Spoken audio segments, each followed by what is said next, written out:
Hello and welcome to week 6 of season 3 for the virtual racing school video tutorial series. I'm continuing with the BMW Z4 this week in the iRacing Blancpain GT3 series, where we remain with a US venue at the extremely technical Mid-Ohio circuit. The BMW, which normally excels in high-speed corners but lacks top speed, actually does quite well here due to the relative lack of time spent at full throttle. Mid-Ohio is again a shorter circuit on the GT3 calendar this season, but certainly doesn't lack in terms of driver involvement, with many corners leading immediately into subsequent ones where prioritization between them has to be considered. We will of course delve deeper into this as we look at a lap, but first, as usual, we'll play the lap through at normal speed before going into some detailed analysis.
And there we have it, a 1 minute 20.962.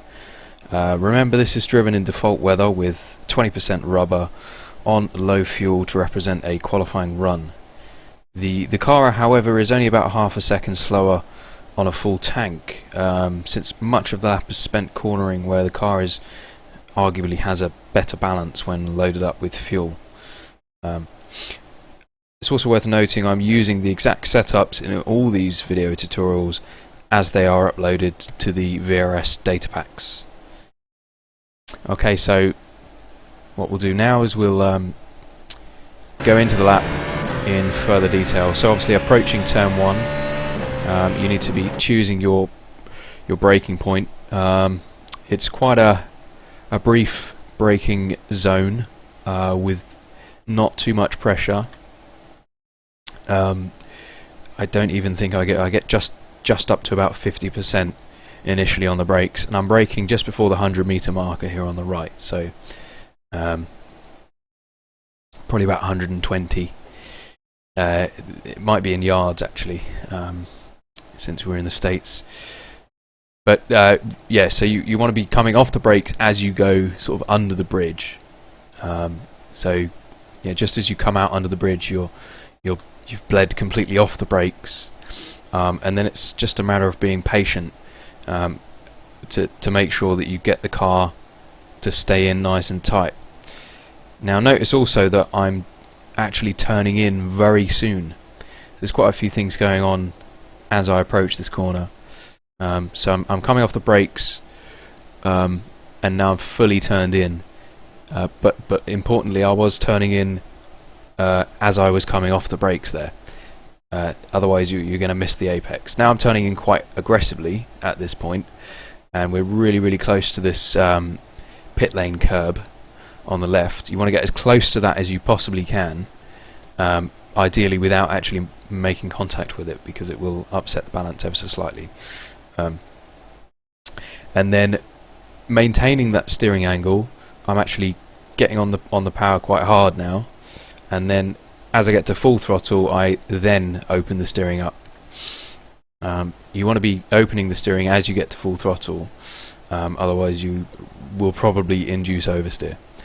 And my application to full throttle has to be timed just right so that the car is forced to use the entire track width on the right for the exit. So I'm just up on this curb here on the exit. You obviously don't want to use too much more, otherwise when the curb ends you'll end up on the grass. So you don't want to do that, obviously. You want a nice exit out of there. Thinking about your braking zone now for turn 2, the keyhole. Quite a frustrating corner because it feels like it takes forever for the car to make it back to the so there's like a second apex which we'll go into here. So but as you approach, you'll notice that there are some tyre marks on the entrance to the corner. So I pretty much use these as my braking reference. So as the marks begin, I'm hard on the brakes, as we can see there, and it's quite a hard braking zone, keeping the car relatively straight initially. I say that, I'm actually turning in quite early, so scrap that, but it is a hard braking zone. But yeah, notice how I do turn in quite early there, for a early apex. This is going to be the first of 2 apexes for me, and you're going to want to heavily trail brake through this corner. When I say heavily, I mean just hold it on for a long time. So I'm barely even holding the brakes at all there. I probably could have applied a little bit more pressure, because I'm only applying about 5% right now. Probably would be best with about 10%, and that would allow me to bring the car back a little bit tighter for the exit and sooner for the exit. But this was still okay. Now, as the car comes back, I apex again now, and we are obviously opening the steering again at this point to try and get as nice an exit as possible. Now we're at full throttle and the steering is completely straight, so that's a common theme when driving the BMW. When you get to full throttle, you need to have the steering really nice and open, and then obviously you want to be using all of the track width to allow yourself to hold the full throttle. So I've obviously allowed the car to run up onto this curb on the exit, and from here on out obviously you're just keeping the car nice and tight to these cones on the right, keeping the car nice and straight, thinking about your braking zone in towards turn 4. Now I brake, I think these markers must be in feet, because you brake at about 300. Yeah, pretty much brake at 300.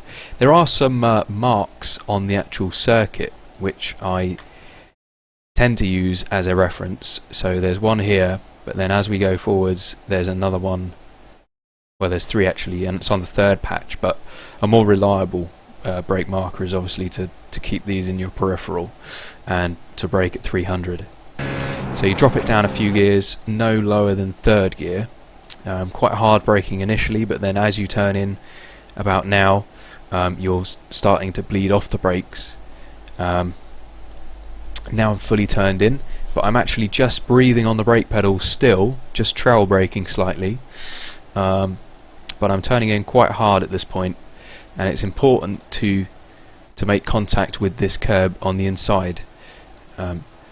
It's worth noting as well on this particular lap that I do carry a little bit too much apex speed through here. I pick up the throttle nice and early as well to 80%. Don't want to induce any oversteer with being over aggressive with the throttle, but I just carried a little bit too much speed on the apex and I've started to run out of track, and I do actually brush the grass ever so slightly there, which is obviously quite risky. Wouldn't recommend that. But fortunately I was able to get away with it. What it has given me though obviously is an extremely tight entry into the next corner. So really, it's worth saying, at the end of this long straight into this right-hander, you begin in a sequence of almost never-ending sequence of corners with very, very little time to breathe in between. In fact, there's a sequence of about 5-6 corners from here on out where you barely even reach full throttle.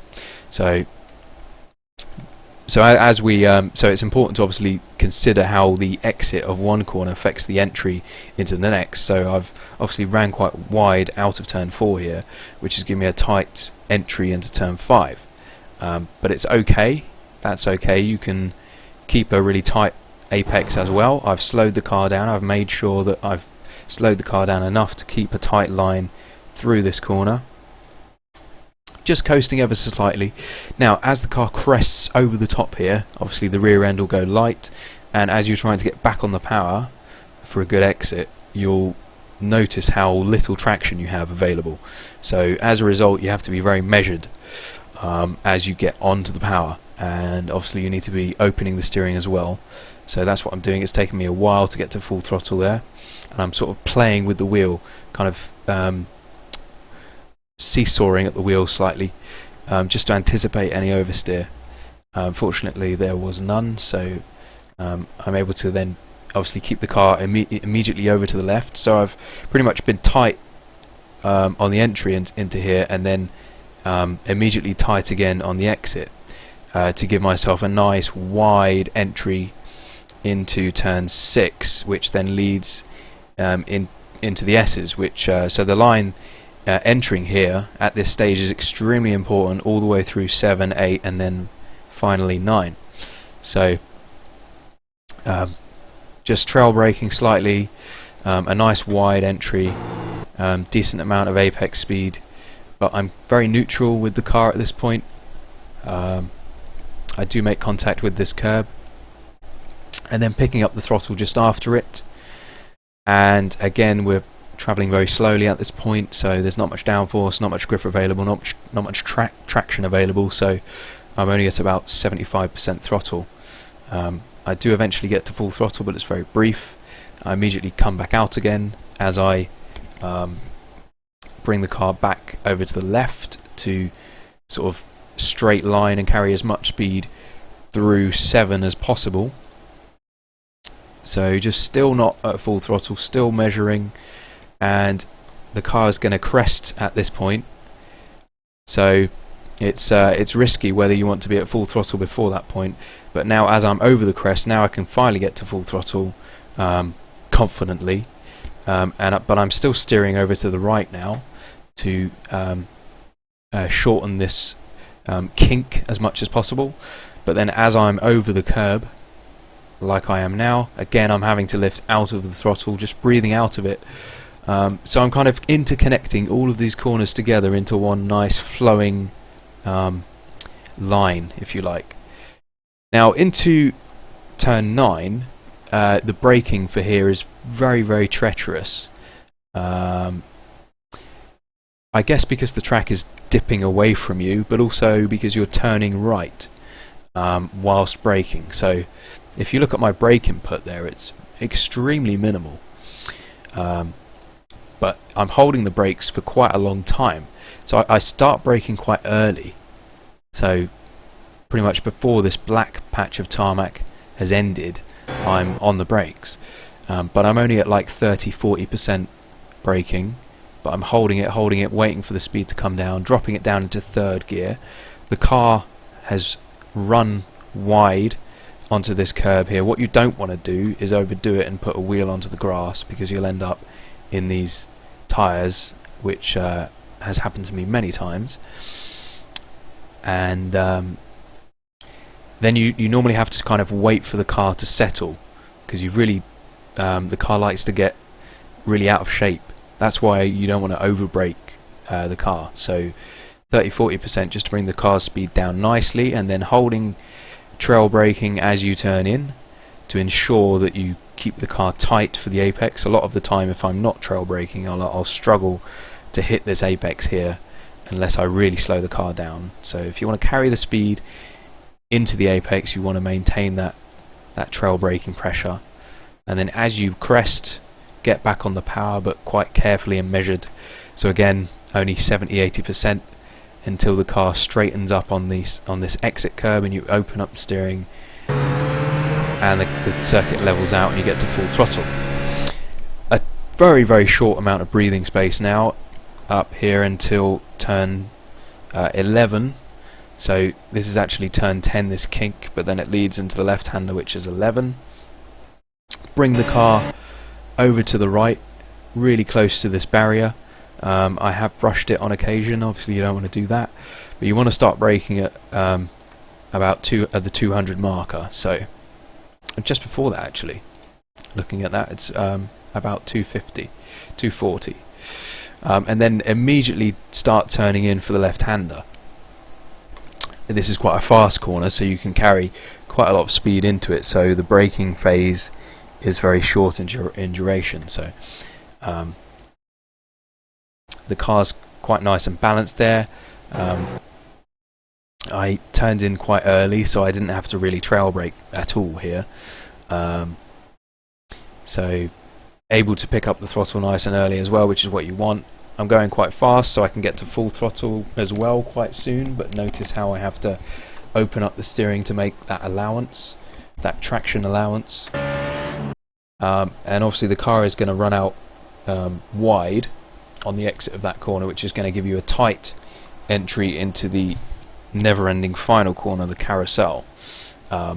So what you want to do is, you've exited the previous corner very wide, which is giving you a tight entry here, and you're on the brakes before the crest. And then you want to be keeping the car tight with the steering, if possible, as tight as you can, and then it's a matter of patience through here. Just kind of waiting for the car to come back. So I'm kind of bleeding off the brakes now, but the car's running out away from the corner, but I'm maintaining that brake pressure, that trail braking, turning quite tight as well, and the car's coming back into the inside of the corner, to the extent where I'm able to make contact again with the inside curb, which is very important because it then gives me the ability to straight line the exit as much as possible. So this line through here is prioritizing the exit over the start-finish line. So picking up the throttle now, but very, very carefully, only about 50% initially. And there's a little bit of a bump here. I'll just play this through. There's a bump there, so you don't want to be on the throttle too much there. As I go over the bump now, I'm only about 60% throttle. So now the bump is over, I start opening the steering, open the steering completely, 100% throttle, and I immediately start to aim for this curb on the left here for the exit. Now again, there's another slight bump as you pass this curb. Now I normally take a slight little lift as I change up into third. That's because when you do upshift, it kind of jars the drivetrain, which creates a little bit of a torque spike at the rear wheels, which can initiate oversteer if you're not careful. So just to play it safe, I have a little lift in between second and third, and then using all of the track on the exit, and then across the line. So there we have it, a qualifying lap at Mid-Ohio in default weather. As ever, you can find all setups, replays and telemetry for your own use and analysis on virtualracingschool.com, where you can also book one-on-one tuition with top drivers from Coanda SimSport. Good luck for this week, and don't hesitate to post any questions or comments below. Thanks for watching.